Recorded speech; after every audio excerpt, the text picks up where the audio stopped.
Hello and welcome to Beyond Graves and Stars, the horror and sci-fi movie podcast. My name's Andy Martin and I'm a bit of a movie nut. On this podcast, I invite guests on to chat about horror and sci-fi. I'm currently asking people to suggest a more obscure movie that a lot of people might have heard of that they feel is underrated and needs talking about. There's a couple of episodes up so far. I'm also this year focusing on the work of Stephen King and doing adaptations of his movies with various different people and going through the Tommy J horror franchise with my good friend Adam Wybray. But this episode, returning to the show, he hasn't been on for a while, but we did do an episode comparing the original and remake of Street Trash a while ago. It is Martin Briggs, Ipswich-based musician and DJ. You probably have heard of him if you listen to this show, and it's great to have him back. Now, he chose a movie that I have been wanting to see for quite some time. This is a underrated movie that I hadn't heard of. Well, fairly recently I've heard of, but since I heard of it, I really wanted to see it. Hope that makes sense. This is directed by Michael Reeves, who done the Witchfinder General, and stars Frankenstein himself, or the original Frankenstein's monster himself, Boris Karloff. This movie is, of course, The Sorcerers. Now, I had not seen it, but I got hold of the Blu-ray, and me and Martin sat down and spoke about its awesomeness, basically. So if you haven't seen the movie, there'll be a few spoilers in here, but not too many. But I do recommend, if you can, watch it, but it don't really matter. If you've heard before, you know the deal, you know what we do. So sit back and give it a listen. Just a couple of things before I start. It was really hot when we recorded it, so I had to have the window open, so there's a bit of background noise. Nothing too much. It's a DIY podcast after all, so bear with us. And I'm about to play the trailer. It's a bit noisy. It's not a narrated trailer, it's just clips and some noise, so it might sound a bit weird, but I wanted to put the trailer on just so you get a bit of the vibe of the movie. So here we go. This is the trailer, and then myself and Martin Briggs discussing 1967's The Sorcerers.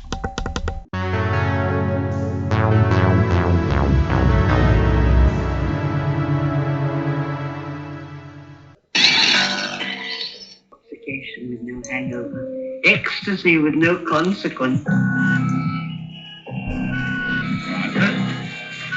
See what you can come up with.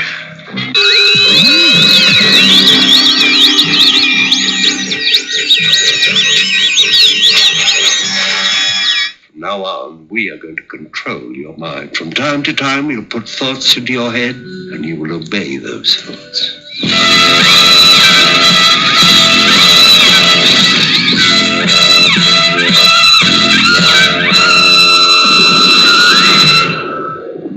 I never dreamed this could happen, even at this distance. To get inside another's mind so completely, to feel transmissions from his very nerve end.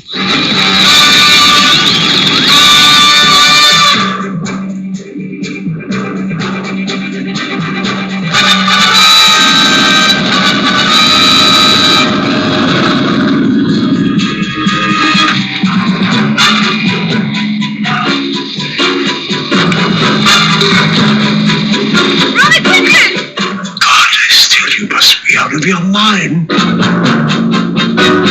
And there are whole periods when I can't remember anything at all. Nothing. Boy, you're coming on strong now. Turning me on now. I feel kind of groovy.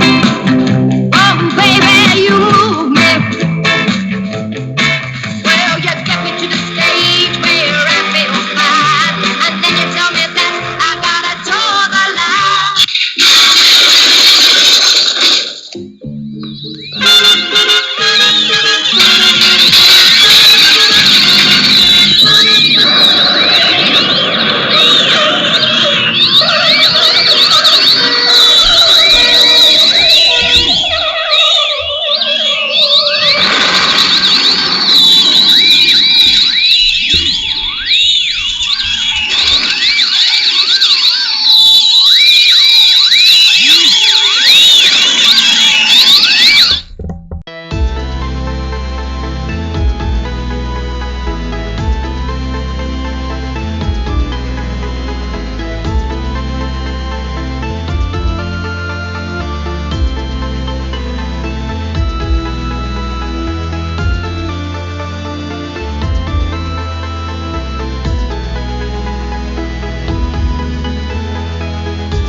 Martin, thank you for joining us. We'll refer to you as Briggs all the way through it, 'cause that's what I've always called you. That's all right, Martin Briggs. We can answer to either. Yeah, so it's been a while since you've been on the show.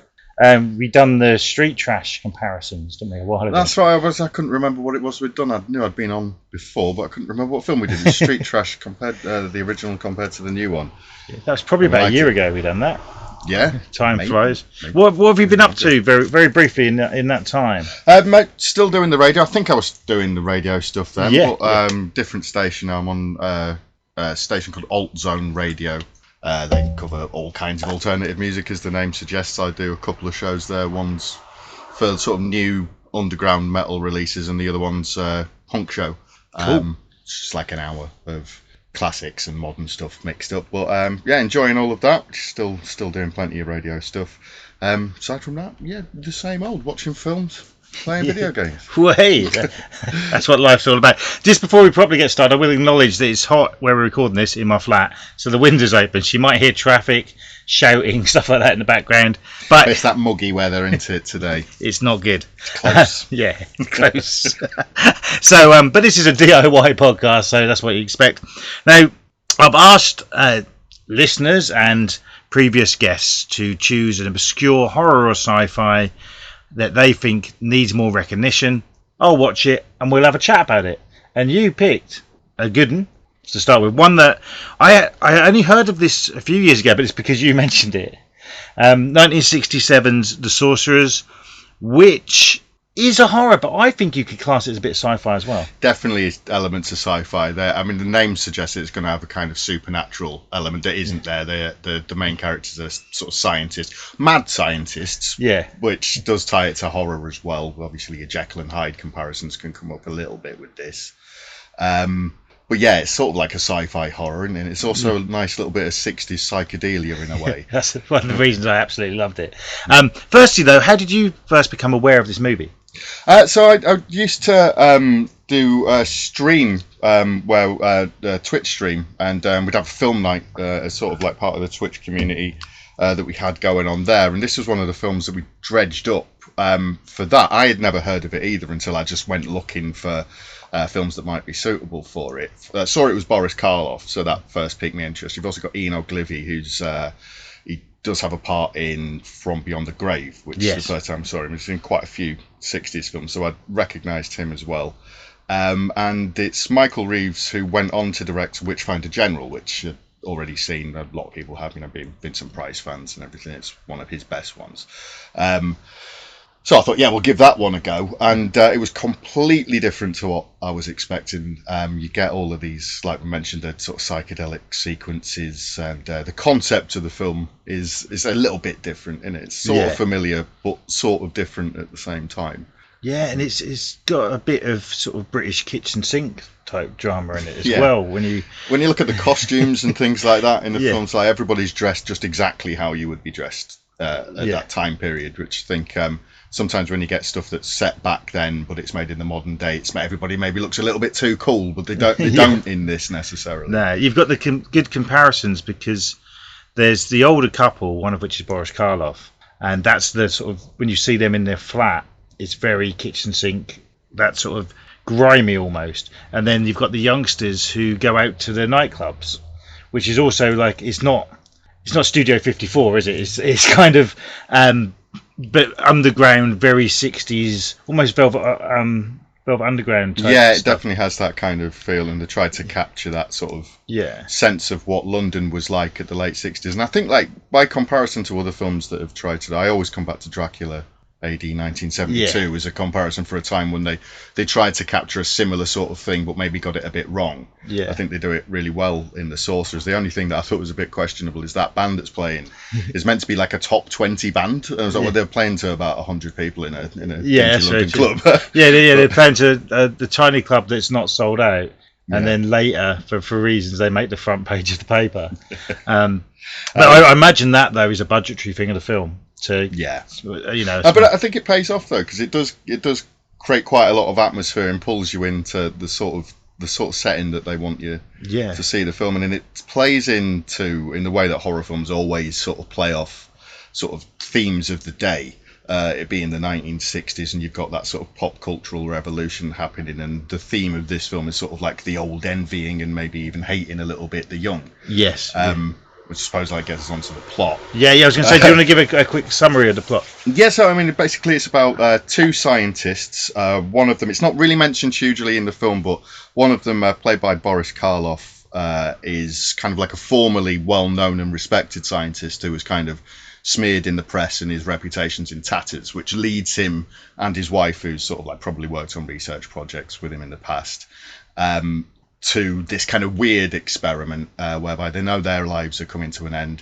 They envy the young, so they've developed this machine where they can hook up a young person to it, play him a kaleidoscopic series of psychedelic images for some reason, and then occupy their mind in a sense that they can see what they see and feel what they feel, and through that they kind of live vicariously through these young people. But of course, this being a horror movie, it all inevitably leads to darker and darker turns, and the wife goes through a sort of Jekyll and Hyde kind of transformation throughout the film, and ends up getting a taste for murder. Yeah, she goes bonkers. They can also kind of control the person as well as their feelings. Yeah, that's right. Yeah. So she can, for example, she sees a fur coat that she wants to want. So it's a slippery slope, and it starts with the getting the young lad played by Ian Ogliby to shoplift this fur coat and then hide it in a bin for her, and it ends in serial killing. That's very of its time as well, and I like that about it. That she sees this fur coat and like, this is the most beautiful thing ever. Whereas nowadays, 90% of people see that fur coat and go, ugh. Absolutely horrified. Yeah, exactly.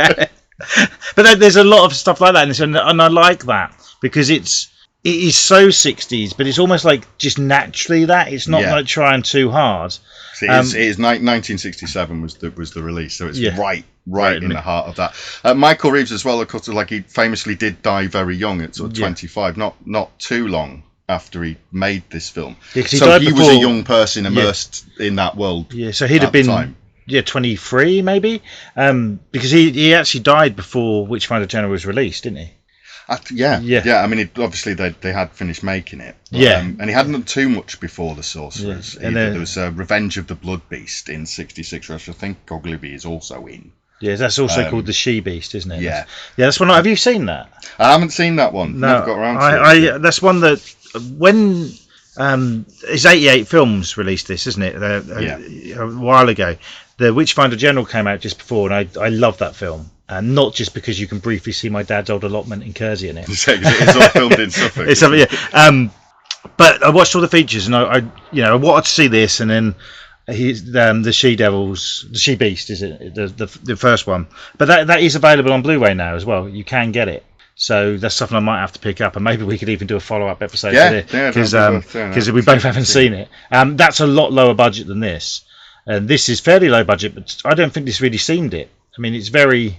If you're used to watching things from the 60s... I think they cover for it really well. Like, I mean, when you listen to people sort of talking about, like, critics and historians talk about the film, they'll talk about things like it was cheaper for them to buy a taxi than hire one, so they bought it and then did it up a bit and sold it for a profit at the end of the film. And everybody is kind of, like, sort of pretty much turning up in their own clothes rather than have a costume department where they could cut corners, they cut them, but you don't notice it, I don't think. No, you don't. No. One or two times, if you really look for it, you'll see like bits where it looks like it's meant to be on location, but it's actually a set and things like that, but you really have to look for it. Yeah, and a lot of this was guerrilla shot as well, wasn't it? They just went out there and done it.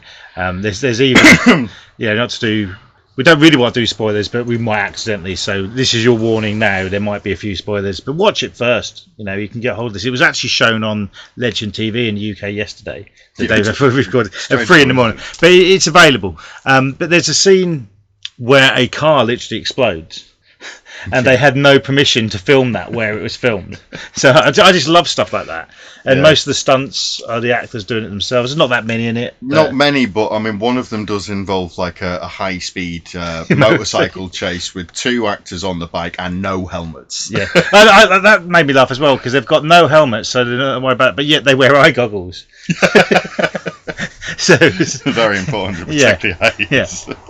Yeah. But that's a really cool scene where the older couple are controlling them and getting the buzz for just going fast. And that's sort of how it builds into the thrill of that to what eventually for one of them becomes murder.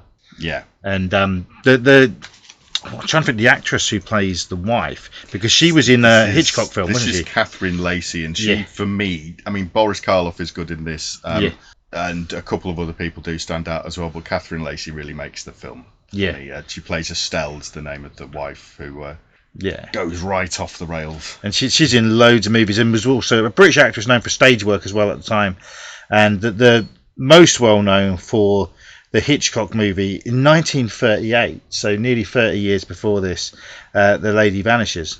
But she was in lots of stuff. Yeah. And she's really good. And the way the character develops as well, from almost like the quiet wife, who is just almost like his assistant, stereotypical. Yeah. And then she builds and builds and builds to eventually be the villain of the piece. It completely flips. And one interesting thing is it was originally written to be the other way round. Yeah. But Boris Karloff was sort of, he was coming towards the end of his career and he didn't want to play villains anymore. So he insisted that he kind of be more of a good guy in this one, which moves Estelle into the position of being the villain, which I think that pays off so much because it's less expected, especially for films of that era. And around this time, I'd say this is definitely he is definitely better. One of Boris Karloff's better later movies, when he was popping up in a lot of B movies, a lot of cheap stuff. At the time, he would be in anything for a fee of $11,000. Yeah, so if it's a star and that's the sort of thing that Michael Caine was doing for $1 million towards it. Well, he's technically retired, but he still pops up, doesn't he, Michael Caine? Yeah. But I remember reading that he'd do anything for $1 million. But so Boris Karloff got 11,000 for this, and his name's above the title. At least on this release, it is. I assume it was at the time. And the whole budget of the film was only 50,000.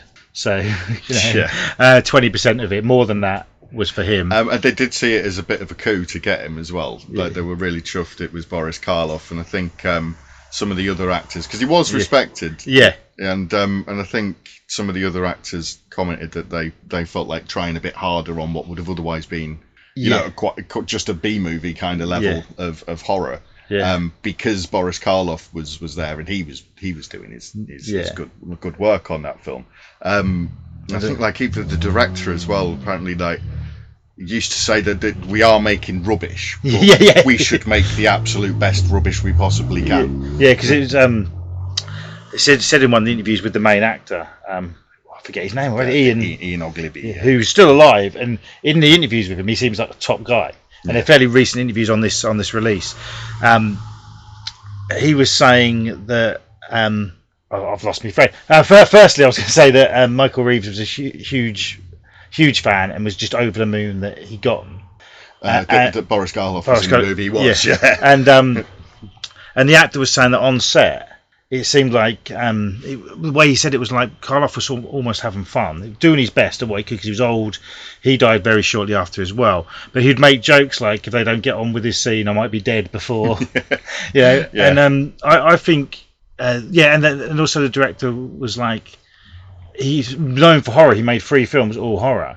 But from the interviews that I've heard, he wasn't a massive horror fan, but he knew you could make cheap, profitable films, and I'm guessing fun, because they were saying how much he enjoyed making films. He'd be on set throwing blood on the actors, which is not the sort of thing a director would normally do.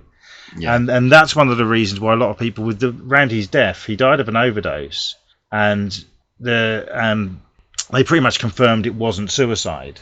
But still, a few people think it might have been, including Vincent Price, actually. Really? Yeah, apparently he thought that.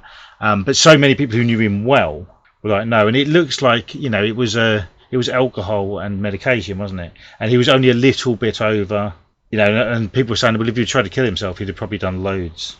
Yeah, that sounds more like accident than anything else. But then you never know. We're not close to him, and there may have been other signs. Yeah, and at that age as well, you don't risky behaviour at the very least. Exactly, and at 25, I mean, the amount I drank at 25.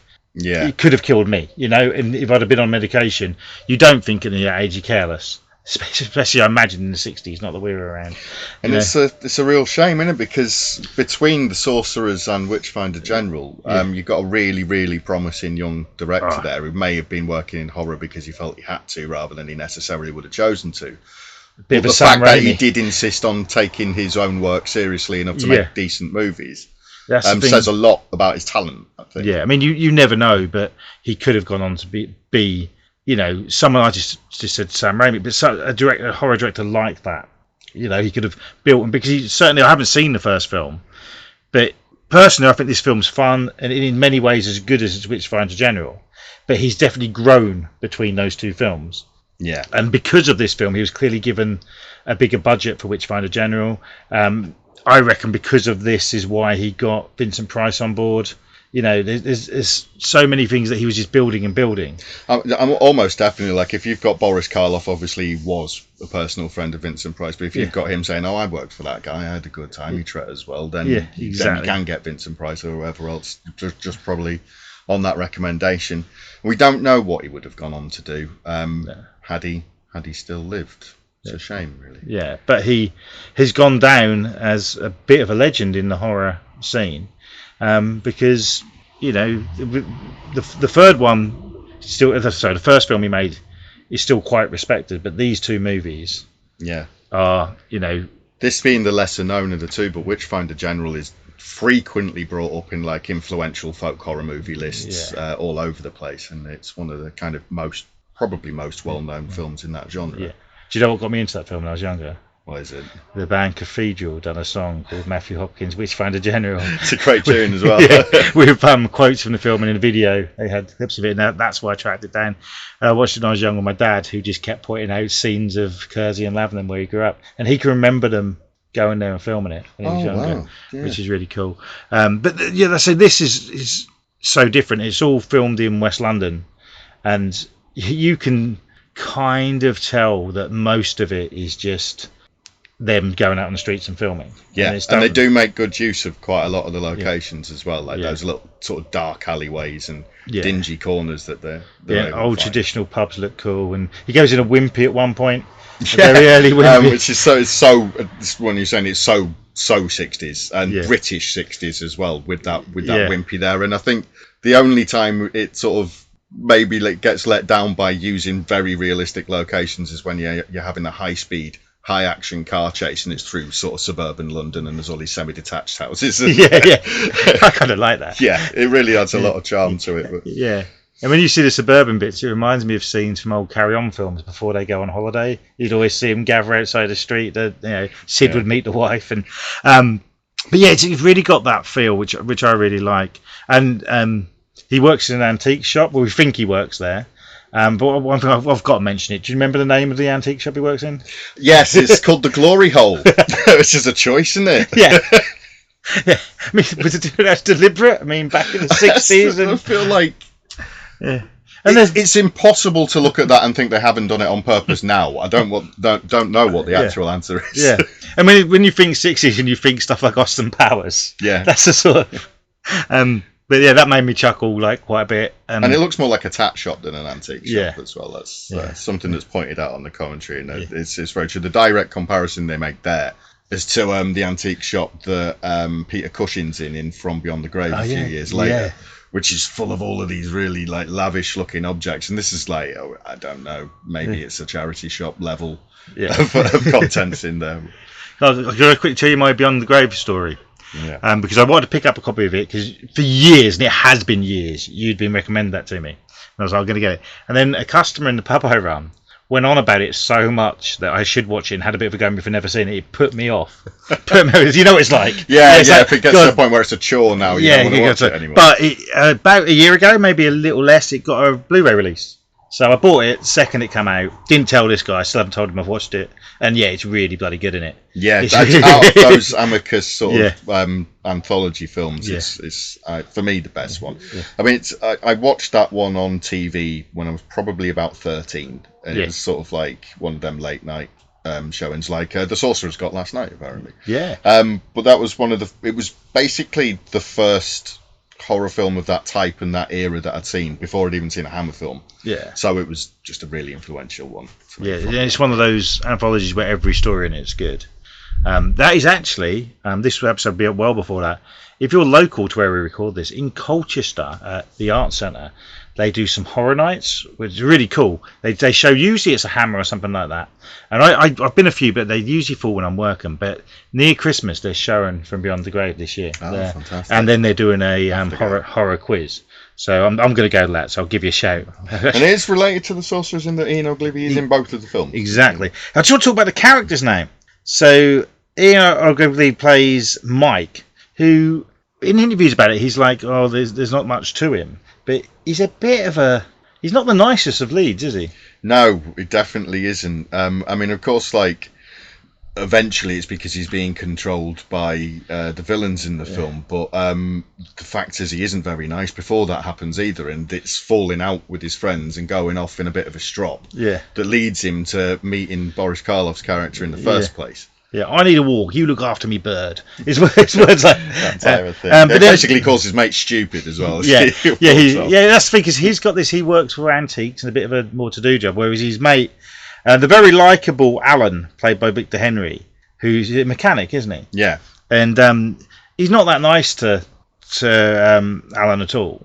But they're mates, and you do see friendships like that as well, don't you? It's almost like Alan idolises him a bit because he's the one with the better job, and he's got the attractive French girlfriend, isn't it, Nicole?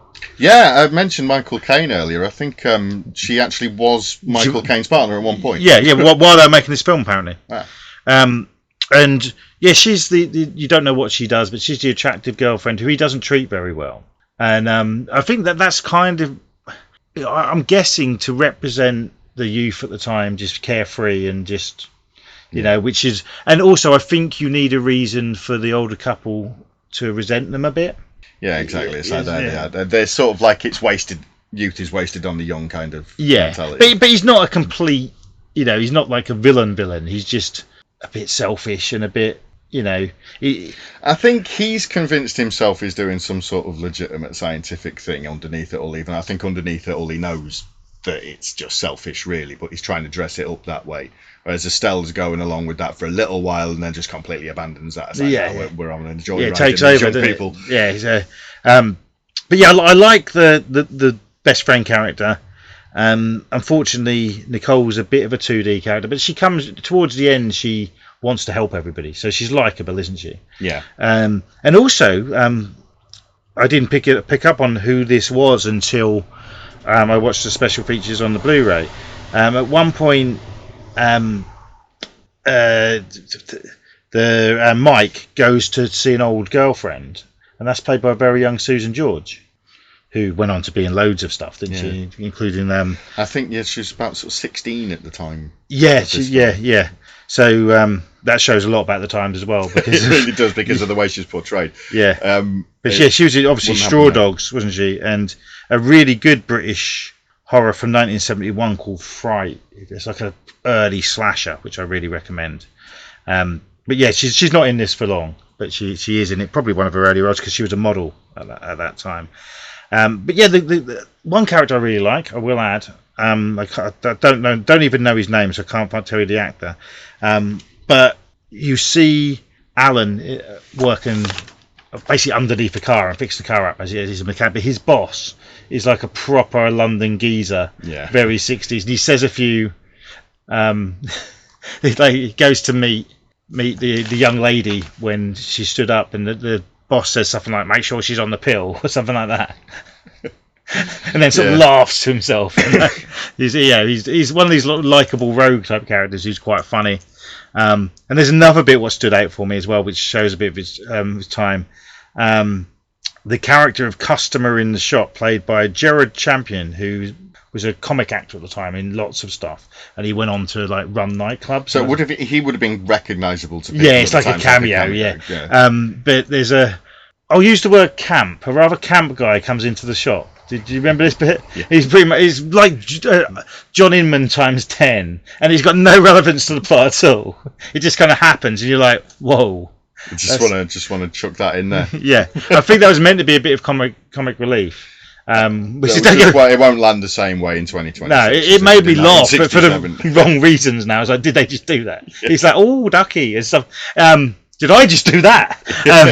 Well, it's for illustrative purposes. Yeah. So that shows, you know, it's just how things were perceived then, wasn't it? And Yeah. it's meant to like. I mean, there is an undercurrent of sexism in the film, despite the fact that you've got a bit of role reversal with Estelle becoming the more sort of like controlling, and dominant partner in the scientist couple, and I suppose it's more like, you know, they don't like young people rather than they're specifically targeting women. Yeah. But it's in the way that it is just of its time. Yeah, and we mentioned the band in it. At one point, while he's being controlled, he goes off with the lead singer, who's a woman from the band, and he doesn't like her. And we never know why.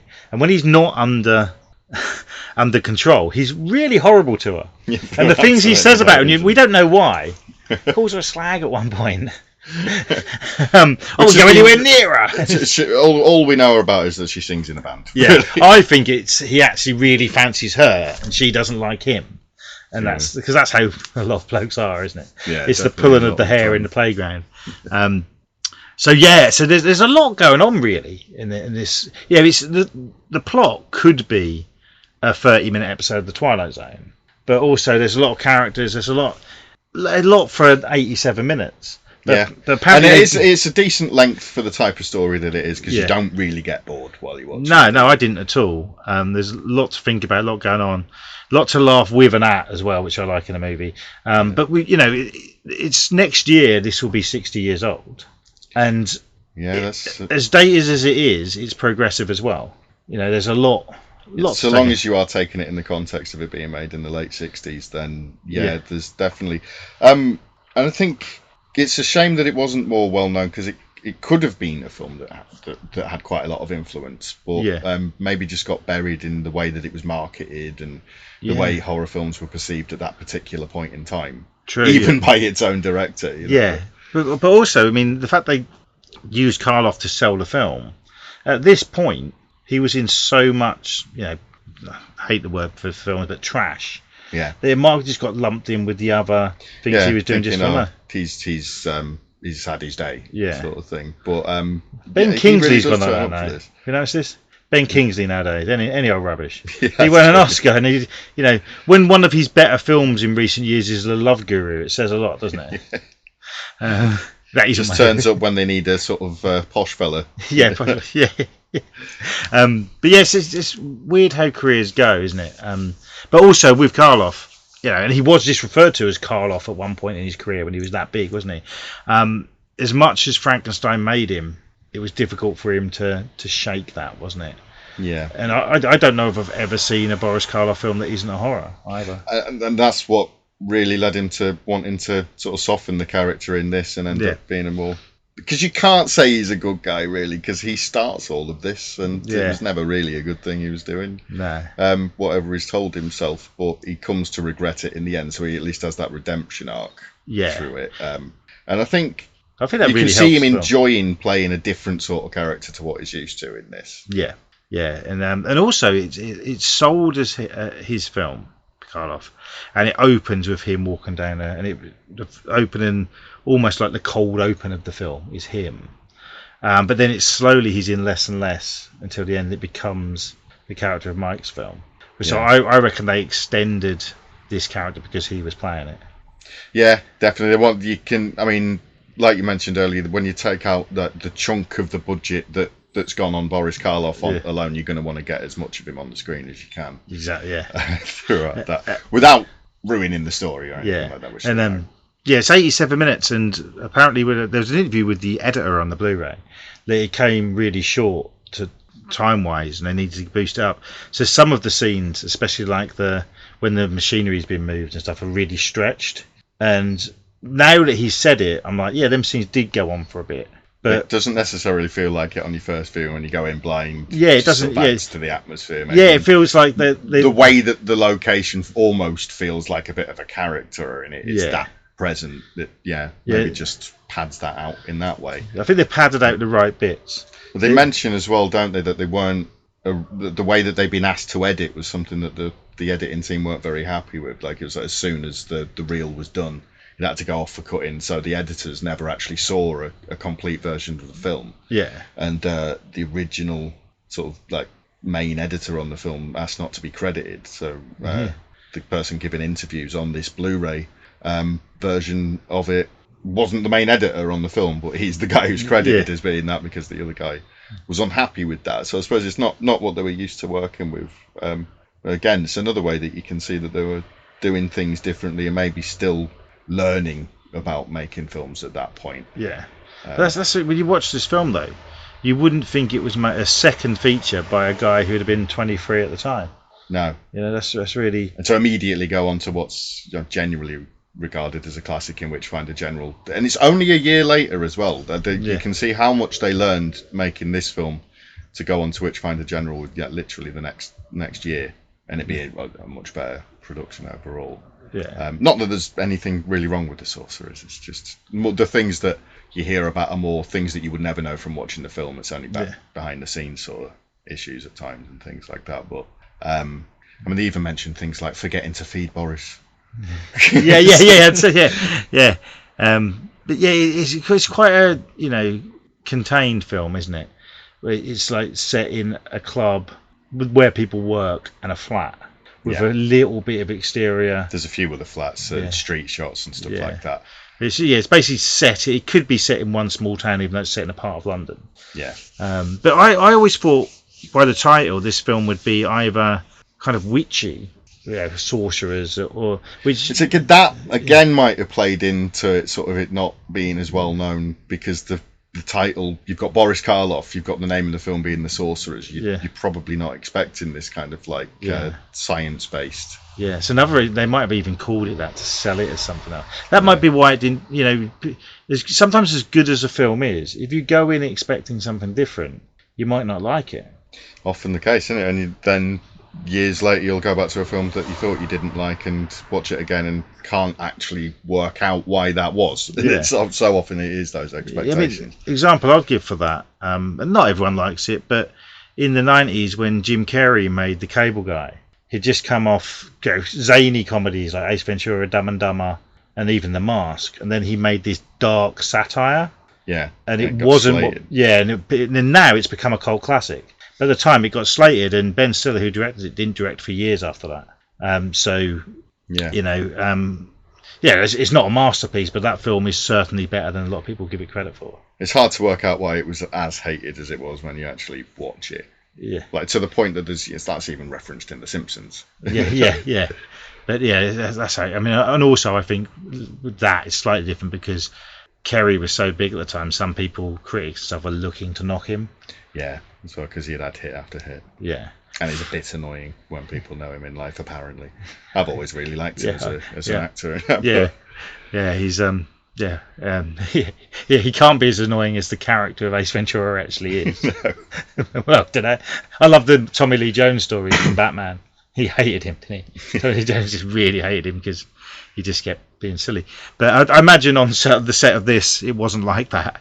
And a lot of people would have respected Karloff, and I think having him, as you said it earlier, having him in the film made people up their game a bit, and it shows. Yeah, like that's something that I do respect about everybody involved in the film is that none of them were, apart from Boris Karloff, none of them were people who were necessarily associated with horror films or wanted to be, but everybody still wanted to do the best job that they could do, and it does come through.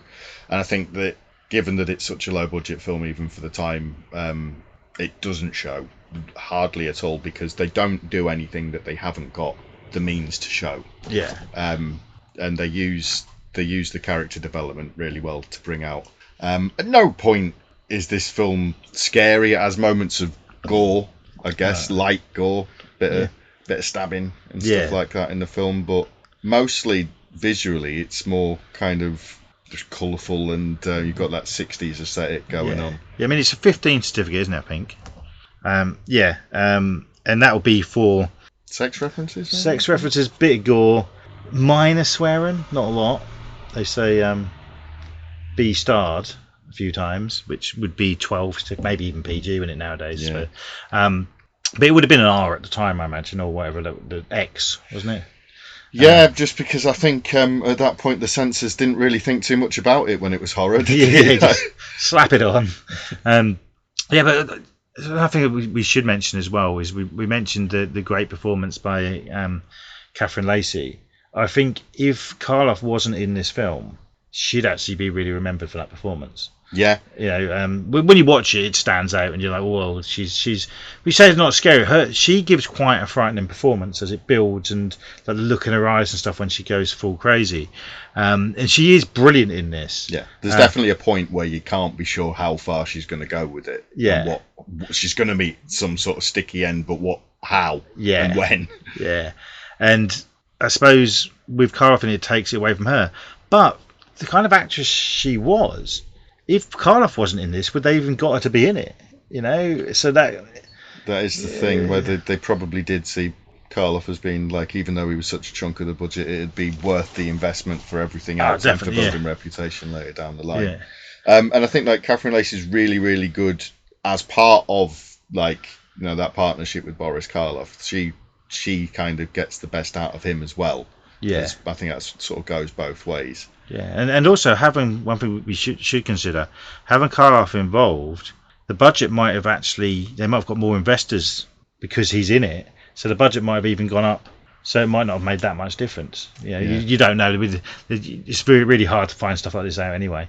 I couldn't find out how much the film made or anything like that. But all I saw is it got sort of average and above average reviews when it came out, but not amazing. Yeah, and just sort of faded for a long time into. Yeah. I think a lot of the time you'll see it said that genre fans know about the film and enjoy it, but like outside of that, to the more sort of casual horror fan, they've never really heard of the Sorcerers, and and sometimes even for people who are massively into genre stuff, it's faded away. So I think these 88 films, Tygon. Blu-rays are really, really good for preserving that sort of some of the lesser known British horrors, because Tygon, they're like third division compared to Hammer, and then Amicus is what everybody thinks of as sort of like the lesser known Hammer, and that's you haven't even got to Tygon yet. Yeah. I suppose like they've got more well known films than the Sorcerers for sure, obviously. Yeah, well, but Witchfinder General. Witchfinder General and Blood on Satan's Claw. Probably being the two most well-known Tygons, but I think they get a bit of a bad reputation because I'd always been given the impression that Tygon were less well-known than Amicus and Hammer because they didn't make films that were anywhere near as good as their films. But once I actually started going through them, I realised that where are the bad ones? They've got some actual gems in there. I think they just didn't make as many films. Yeah, that is true. And for Hammer made so many that you only kind of really remember the good ones. And they made some shockers. They did, yeah. I'm not in a good way. Some quite poor films in there. Yeah, they did. I'd say out of the Hammers I've seen more I've enjoyed than haven't, but still. I'll even enjoy a bad one. It's just I think that sometimes because you can enjoy a bad Hammer film in that way that you do, sometimes it can be forgotten that they actually made some really, really good films as well, the way you don't have to watch them in that way. Yeah. So but it was a good time for horror in Britain. Certainly this era, and they were kind of churning them out. So a lot of them there was undiscovered gems to find, which is I'm glad you chose this film because I'm to be honest, since I've done this, I've only put out I think the Frighteners one so far, which our generation knows. We remember that coming out, don't we? Yeah. But a lot of people don't. It's been forgotten, and that's 30 years.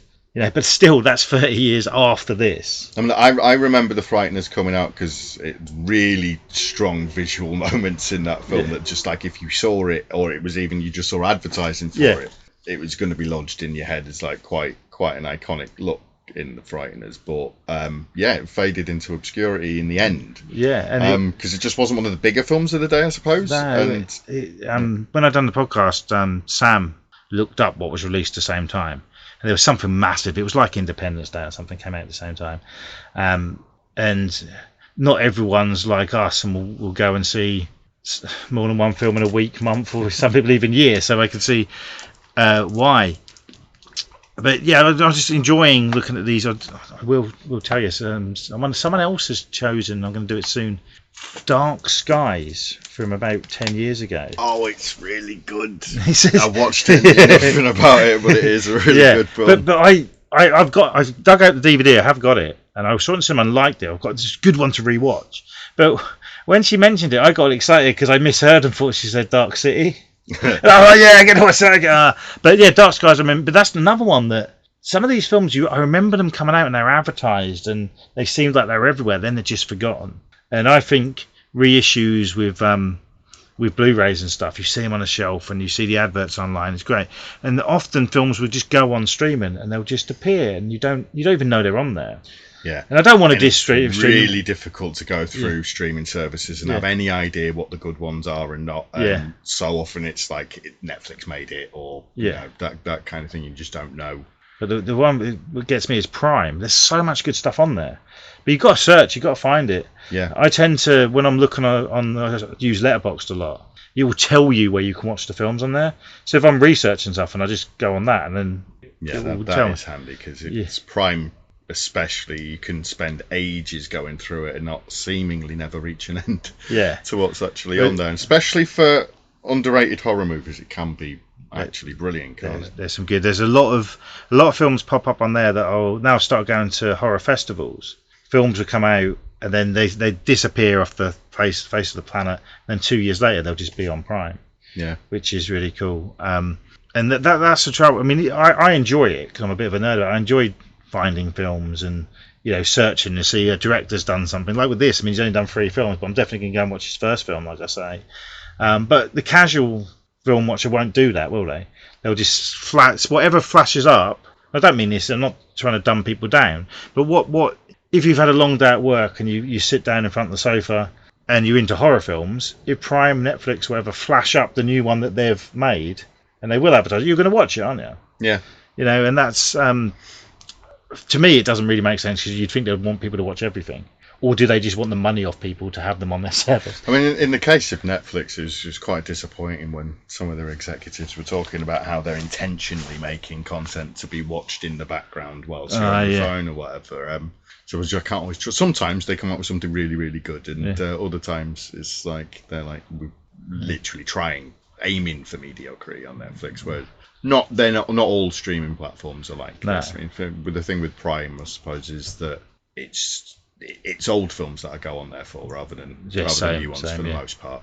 Yeah, there'll be the odd new one that pops up on there, but mainly it's older things like things like these, and just searching through or finding an old Universal horror film or something. But do you use like Tubi or Plex or any of the free one? Yeah, because some really unusual stuff pops up on Tubi. I thought that it was going to be rubbish, and particularly in like the sort of adult animation section, there was a few things in there that were really kind of off the wall cartoons I hadn't seen otherwise. Yeah. Some of it's even just like YouTube series that they've collected together and things like that. So I've found that like it's worth just going on if you really can't think of what you want to watch. Yeah, you'll just find something to give mad. it a go. But what I want to mention with that is because it's free and there's adverts.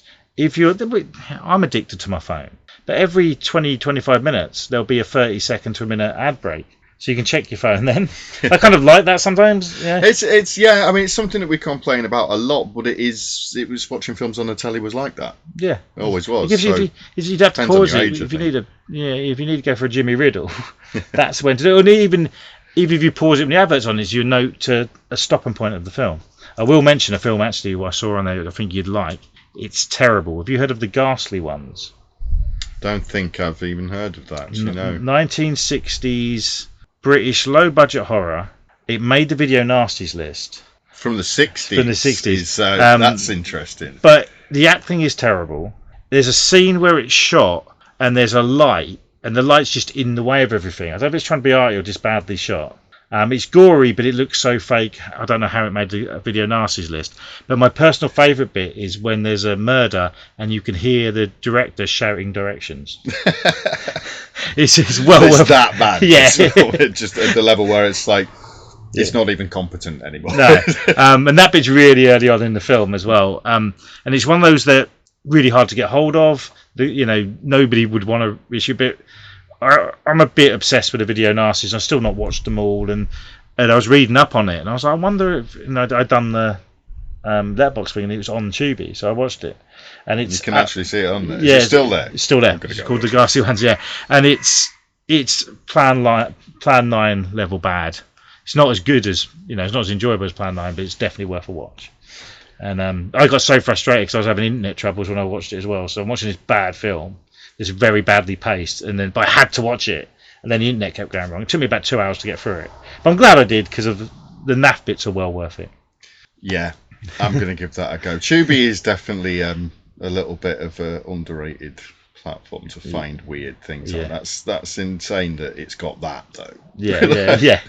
So you can't really get that generally anyway. Yeah, that's he's strange. There's Lee Richmond, he's coming on with talking about Evil Dead because he's written this book about the video nasties. We're just literally going through them all, and it's a good read. About halfway through it. See, Lee, I do read it. He won't be listening. But I thought, wondering why hasn't he put where you can watch these films? But I'm thinking, well, it's a book and it will be available for ages. Things don't stay on streaming services. No, they really don't. So it's like something we're all used to now, and I'm almost a little bit thankful for, because it has started the resurgence of physical media. Yeah, I get so annoyed when people say to me, well, I pay for Prime every month, but I have to pay for that film extra. Yeah, I know. They want to make money, mate. That's how they do it. Yeah, but the thing is, you have it forever. Yeah. And it comes with all sorts of extra stuff that you Yeah. didn't get. And streaming services are not cheap things anymore. No. And you can't really get away with just having one if you're really into stuff. You're going to miss a lot. Exactly. If you just had Netflix, for example. I nearly paid another month for one to watch Beavis and Butthead the other day, and I'm like, no, I've got enough anyway.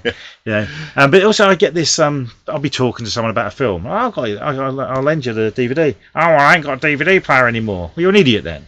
Yeah, that's you've only yourself to blame. So I've just offended any of my good mates by saying that.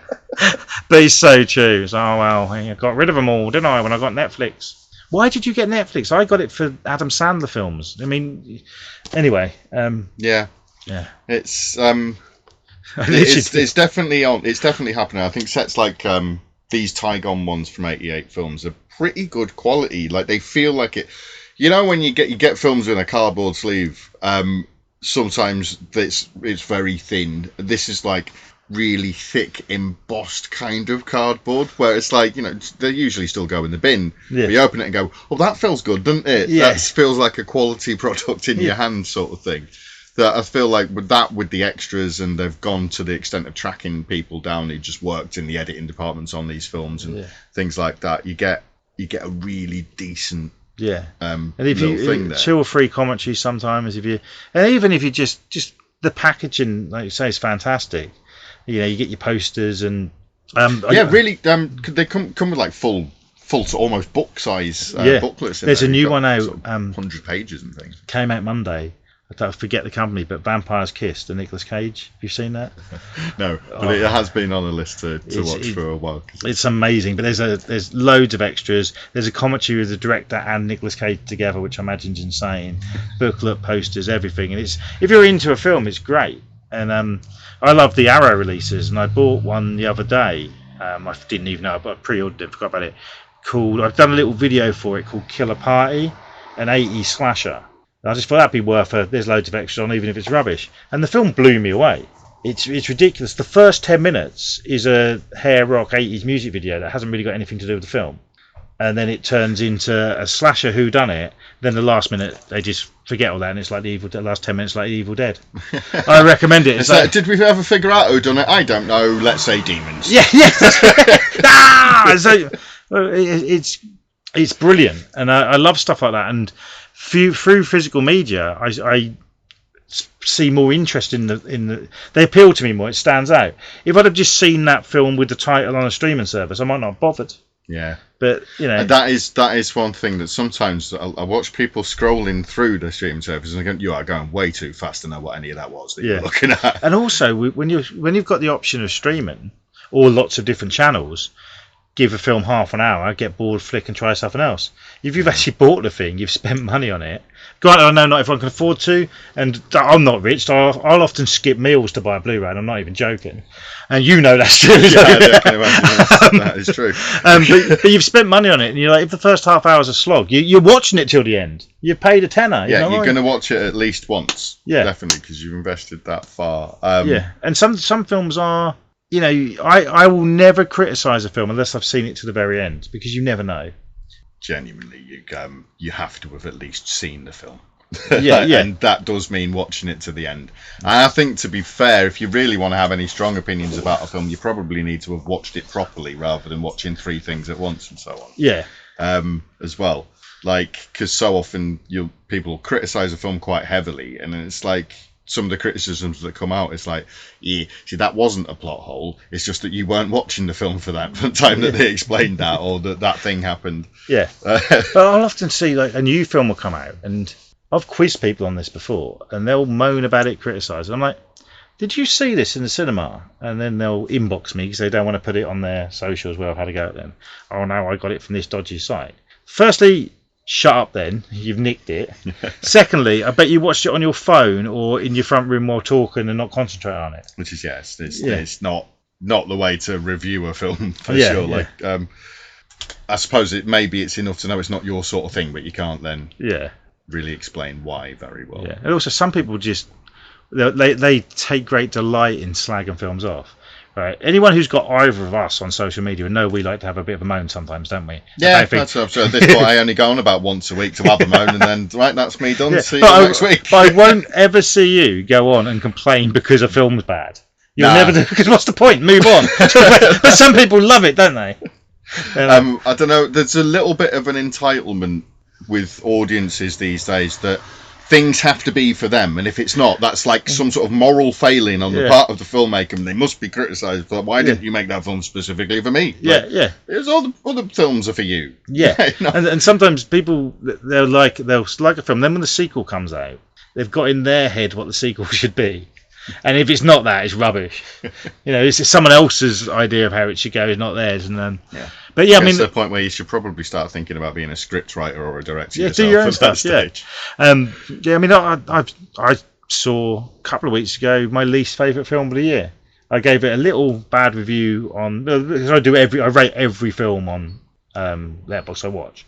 I gave it its 1 star, then just put a couple of lines why I gave it because I wanted to justify it, and that was it. Yeah, I didn't go online ranting and raving about it. Yeah, I mean that's what Letterboxd is for as well. So anyone who's on there has kind of gone there for people's ratings. Yeah, I do think as well that on any rating service, if you give something a really low score, at least justify it. Yeah, you know, that way it's not, because some films get spammed, don't they?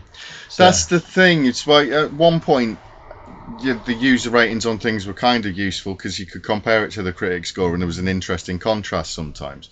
But now that people just artificially do that for weird reasons that, to be honest, I've never really understood. Yeah. Because it seems like it's weirdly politically motivated. I just can't figure out what you think that does. Yeah, it was some, like, they're in their basement and they, female-led superhero film, not watching that, 1 star. And it's a funny thing because it's sort of, the people who are making these films are probably thinking less about that and more like these superhero films don't seem to be doing as well as they used to. Maybe make less of those. So if you wanted more of them, that's probably not the way to go about it. Yeah, but that's the interweb. Anyway, let's get anything else to say about this movie? Other than that, I think you should probably watch it if you're a fan of British horror and you haven't seen it. I think you get a lot out of it because it's got so much. It will feel familiar to you if you're a fan of sort of Hammer movies and Amicus movies and things like that. But it's got a lot of character of its own, and partly I think that is because of, like you said, the guerrilla style of making it, the fact that it was new filmmakers and a young team that was learning as they were going. I think it had quite a lot of energy and a lot of personality, so I think it's well worth checking out. And that 88 films Blu-ray release is probably the best way of doing it at the minute, isn't it? Yeah. I'd 100% agree. I'd also say if you're not a horror fan but you love the 60s, it's well worth a watch. Yeah, it's true. If you even casually, like, you can tolerate horror, if you're interested in films made in the 60s, then you get more of a snapshot of life than in most films, and certainly about later films made about the period that'll tend to gloss over some of the just normal nature of it. Also, if you don't like horror, you wouldn't be listening to this podcast. And so anyway, Ian Ogleby said he's often asked about what it was like to live in the 60s, and always says that we didn't know it was the 60s at the time. We were just doing our lives. He also said, didn't he, that he'd had kids by that point, so he didn't really experience it the way. I reckon a lot of people did. People did have kids younger in them days, didn't they? So you probably it's all that free love. And very quickly, people hate this, but what would you give this out of 5? Out of 5, I think I'd give it a 4. Yeah. And I'd only take the 1 star off just because there are elements of it where it's, maybe if they were more experienced in filmmaking, they'd have done things differently, or little bits and pieces. But I give it that 4 because it's a really, really strong example of horror from the time. Yeah, and it's a great example of horror from the time, but it's a bit different from a lot of the other stuff. That's why it stands out. Yeah. So yeah, cool. Thank you very much, and hopefully we'll get you back soon. I think we should do his first film at some point. Let's have a think about that. I have to track that one down because I still haven't seen it. Yeah, same. We could even watch it and just do it straight off without notes. It's easy, wouldn't it? Right, thank you very much, and we'll be back soon.